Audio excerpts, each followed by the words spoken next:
sahabat Politeknik, kembali lagi kita di podcast divisi bersama aku Fatina Kansa dari divisi PH, dan di sini aku ditemani salah satu teman kita dari divisi P dan K. Halo teman-teman, perkenalkan aku Ika Nura Yusufa, bisa dipanggil Ika, dan aku di sini sebagai perwakilan dari divisi P dan K, dan aku sebagai staf divisi P dan K. Oke. Karena kita sudah mengundang dari teman-teman P dan K nih, aku mau tanya, divisi P dan K itu ada siapa aja sih? Dari divisi P dan K tuh ada 4 orang. Yang pertama ada kepala divisi, tentunya itu ada Salsabila Maharani. Lalu ada staf divisi ada 3, Safina, Nurbianti, sama aku sendiri. Oke, berarti dari divisi P dan K ada 4 orang ya? Ya benar, ada 4 orang. Oke, aku mau tanya nih, divisi P dan K itu panjangannya apa? Untuk divisi P dan K itu kepanjangannya penalaran dan keilmuan. Berarti kan fokusannya ke penalaran dan keilmuan kan. Benar. Mungkin aku mau tanya lebih jelas apa sih maksudnya dari divisi P dan K, kayak tupoksinya dan segala macam. Untuk tupoksi dari divisi P dan K itu ada 2. Yang pertama itu berperan dalam meningkatkan pengetahuan dan keilmuan tim FKMPI, dan juga bertanggung jawab dalam segala program kerja dan juga agenda baik yang bersifat internal maupun eksternal di tim FKMPI Polines. Lalu yang kedua itu berkoordinasi langsung dengan tim FKMPI dari Jateng DIY dan tim FKMPI nasional. Oke, berarti kita juga berkoordinasi dengan teman-teman FKMPI Jateng DIY dan FKMPI nasional ya. Benar.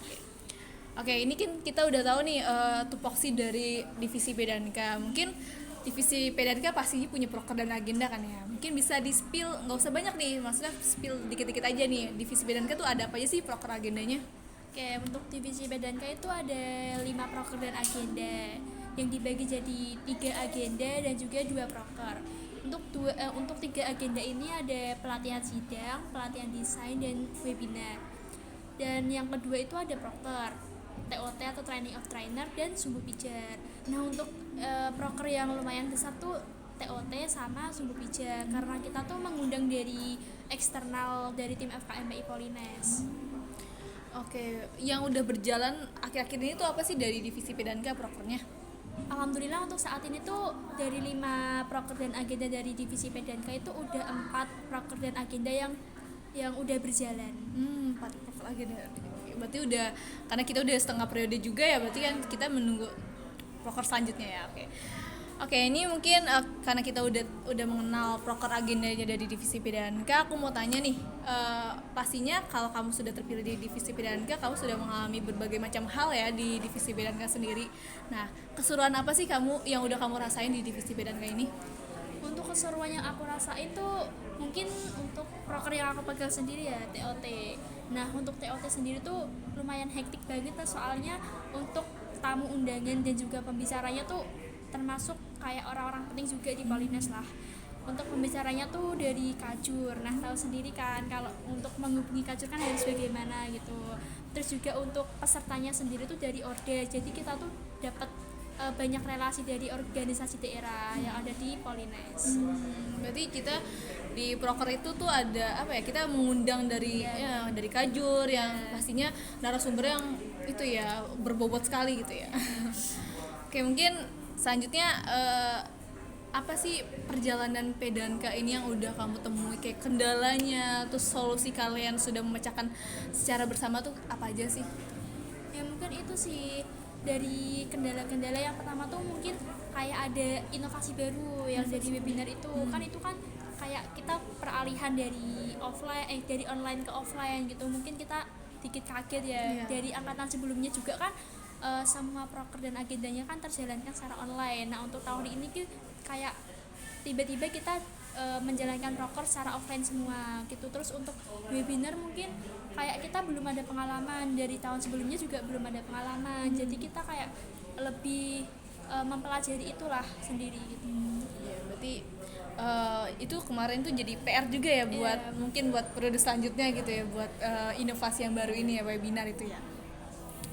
Oke, mungkin karena ini sudah di akhir podcast kita dan kita sudah mengolek-olek informasi terkait divisi P dan K, mungkin dari divisi P dan K adakah apa ya, memberikan semangat buat teman-teman, apalagi mungkin buat teman-teman yang belum tahu nih FKMPI sendiri, mungkin bisa kasih apa ya, kasih semangat, kasih ini ayo kalau masuk FKMPI pilih divisi PDNK kayak gitu, ada nggak?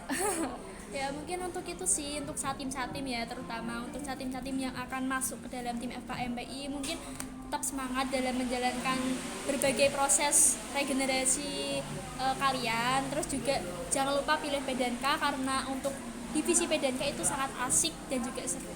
Mantap banget. Oke, karena kita udah di penghujung acara, ya mohon maaf jika ada kesalahan yang saya sampaikan dan teman saya sampaikan, kurang lebihnya mohon maaf. Wassalamualaikum warahmatullahi wabarakatuh. Dadah. Oke, selanjutnya kita ke permainan ya teman-teman. Kita ada permainan, ada games buat teman kita. Nah, ini permainannya tuh kayak tebak-tebakan. Jadi aku kasih waktu 1 detik aja. Jadi jangan banyak mikir, langsung itu dan kasih jawabannya, pilihannya langsung kasih jawabannya. Oke? Oke. Sekarang ada games yang ini, kamu harus pilih salah satu dan kamu harus besertakan alasannya kenapa pilih itu. Oke? Rapat offline atau online? Online. Online. Kenapa? Ya kan apa ya? Lagi kan kita juga kuliah pulangnya malam, pasti capek, banyak tugas. Nah mungkin menurutku lebih baik milih rapat online. Oke, sebenarnya aku agak setuju juga sih. Oke, lanjut ya. Burjo atau kafe? Burjo. Oh, kenapa tuh? Lebih worth it. Lebih worth it ya. Ya soalnya makannya kayak sama aja nggak sih? Iya, sama. Aja. Oke, selanjutnya nunda pekerjaan atau tepat waktu? Tepat waktu. Ya, kenapa tuh?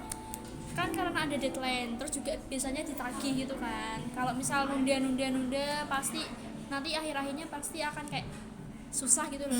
Betul. Mendadak gitu. Jadi ya biar pekerjaan yang lain juga bisa langsung kerjaan gitu ya. Oke.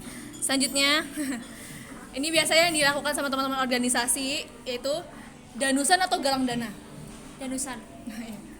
Kenapa tuh? Kalau galang dana menurutku capek, terus juga panas. Kalau danusan kan ada jadwalnya kan per minggu, jadi kan nggak setiap hari kita danusan gitu. Jadi selang-seling ya? Iya, selang-seling. Oke, siap. Oke, selanjutnya yang terakhir nih teman-teman, prokeran dalam kampus atau luar kampus? Prokeran dalam kampus. Kenapa kan luar kampus seru juga ketemu orang lain? Kalau menurutku gimana ya, kalau prokeran di luar kampus nomor 1 sih transportasinya sih. Oh iya sih. Terus kalau misal di dalam kampus kan kita cuman pesertanya cuman kayak internal gitu toh. Berarti kamu prefer prokeran dalam kampus ya? Iya, dalam kampus. Siap. Dah, mungkin itu yang bisa aku sampaikan. Dadah.